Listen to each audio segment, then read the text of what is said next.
చైన్లు తీసుకొని మెడలు వేసుకొని తిరుగుతా అంటాడు. ఇవి తప్ప ఏమన్నా మంచిగా మాట్లాడే ముచ్చట ఉన్నదా?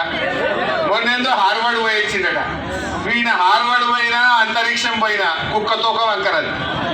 అది బూతులు తప్ప ఇంకేమన్నా వస్తాయా? కేసీఆర్ జాతిపిత ఎట్లయితాడు అంటాడు. కేసీఆర్ లేకపోతే తెలంగాణ వచ్చునా?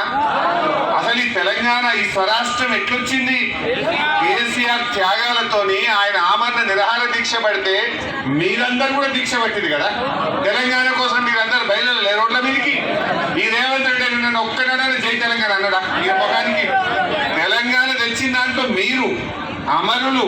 కేసీఆర్ ఇంతమంది కొట్లాడి మనం తెలంగాణ తెచ్చినాం. కేసీఆర్ లేకపోతే తెలంగాణ వచ్చునా? అసలు అది వచ్చేపట్టే నువ్వు ఇలా కుర్చీలో కూర్చున్నావు. కేసీఆర్ ముమ్మాటికి జాతిపిత, రేవంత్ రెడ్డి బూతు పిత.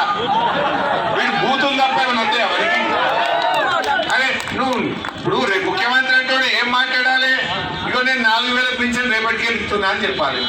లేకపోతే నేను మహిళలకు బాండ్ పేపర్ మీద రాసి సంతకం పెట్టి ప్రామిసరీ నోటు మీద 2500 ఇస్తా అన్నా ఇక రేపటి నుంచి ఇస్తా అని చెప్పాలి. గది చెప్పడు. అదేం మాట్లాడితే బూతులే బూతులు, తిట్టుడే తిట్టుడు.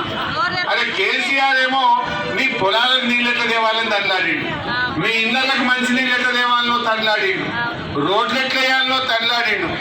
బీసీ ఆడపిల్లల కోసం మహిళా రెసిడెన్షియల్ డిగ్రీ కాలేజీలు పెట్టిండు. బీసీ పిల్లల కోసం గురుకుల పాఠశాలలు పెట్టిండు. ఎస్సీ పిల్లల కోసం ఎస్సీ గురుకులాలు పెట్టిండు. ఎస్సీ ఆడపిల్లల కోసం ఎస్సీ రెసిడెన్షియల్ మహిళా డిగ్రీ కాలేజీలు పెట్టిండు. అరే పిల్లల చదువుల కోసం కేసీఆర్ ఆలోచించిండు. పిల్లల కోసం కేసీఆర్ ఆలోచించిండు. మా ముస్లిం మైనారిటీ పిల్లలు చదువుకోవడానికి टिमरी स्कूल పెట్టలేదా?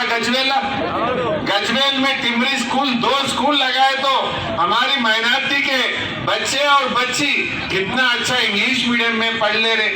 रेवंत रेड्डी आने के बाद 1 रुपया का काम हमारे मुसलमानों के लिए कुछ हुआ क्या? 1 पैसा का काम हुआ क्या? मैं पूछना चाहता हूँ. ये कांग्रेस वाले आके वोट पूछ रहे, क्यों डालना? కాంగ్రెస్ వాళ్ళు వచ్చి చెయ్యి గుర్తు కోటేయమంటుందమ్మా. రూపాయి పని చేసిందని అడుగుతున్నారు. 1 రూపాయి పని, ఒక కట్టడు మట్టన్న 2.5 ఏళ్ళ కాంగ్రెస్ వాళ్ళు గజ్వేలు చేసిండ్రా? చేస్తే ఆడ చేసిందో చూపింది. కేసీఆర్ చేసిన పనులే మా ప్రజ్ఞాపూర్ బస్ స్టాండ్ మంచిగా 2 అంతస్తులు స్లాబ్ పడ్డది. ఇంత సున్నమేస్తే దాన్ని చాలు చేయొచ్చు. మీ ముఖానికి 2.5 ఏళ్ళ సున్నమే శాతనైతే లేదు మీకు.